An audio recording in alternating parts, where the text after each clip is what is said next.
On Halloween, I got a phone call from my doctor saying, hey, the blood work came back positive for a B-cell lymphoma.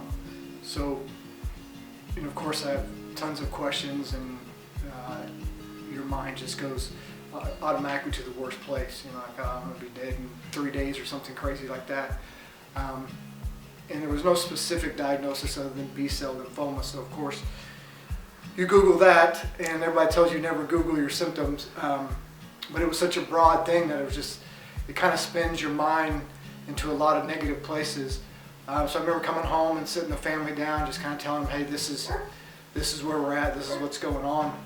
And remember, we prayed, and we just kind of gave it over to God. And then that was our high school retreat weekend. And I wanted to make sure that it was about the students and them encountering God, but I did kind of approach the staff, said, hey, here's what I'm going through, here's what we're up against, but I don't want this weekend to be about cancer. I want it to be about the students and encountering God. But that weekend, a lot of guys really surrounded me with prayer.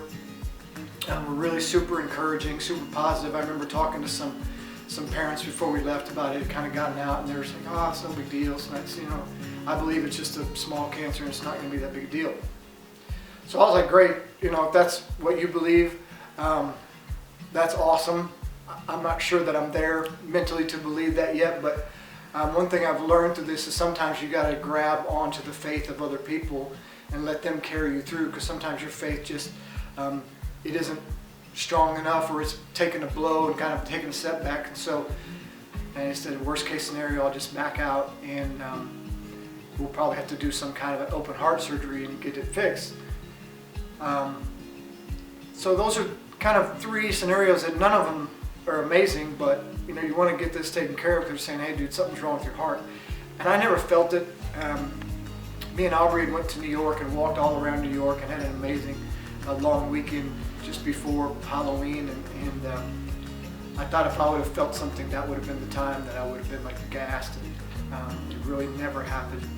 I'm walking a path, my mom, very similar to her, even to the ages that we both are. And so the emotions going through that, it was like, man, it's tough, because I remember seeing my mom go through this.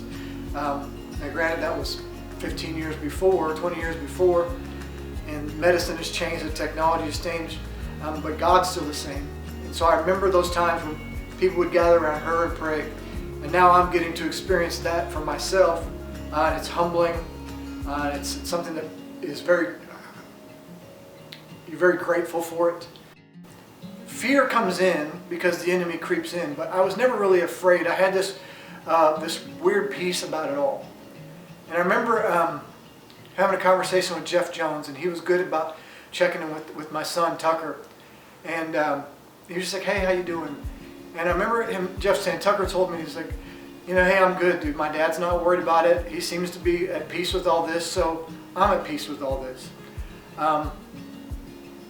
And that was only because of God and people's prayer that I could be at peace with it. Because I knew that it was going to be okay, no matter what the outcome was.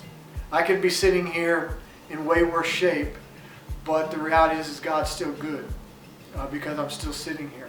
And even if I wasn't sitting here, God's still good. The day before I went into surgery, Jeff Jones organized a prayer for me up at the Student Center. And that was incredible. That was humbling to have the students come up and just kind of gather around me, and Jeff kind of lead them in a time of prayer, and to have students pray for me and my family. It meant the world to me. That's what the church is supposed to be about. That's what the church is functioning in all of its fullness, is when we're kind of rallying behind each other. So I was super grateful. Christmas Eve, I get a phone call. And the phone call was from my oncologist, like, hey, they had scoped me 2 days before, and they knocked me out, scoped my throat, checked for the cancer, looked at my stomach, and they came back and said, hey dude, we don't see any signs of cancer, you're cancer free now. So I was super excited about that, and of course we're happy and we're praising God with all that. But then there's this next hurdle coming up. It wasn't a whole lot of time to celebrate that, because I know I'm going to this heart issue. So they do the cath the day after Christmas, and they go in through my arm, and I'm not in there very long, and I'm kind of awake for them, I'm not all the way knocked out, and they're just like, okay, this isn't going to work.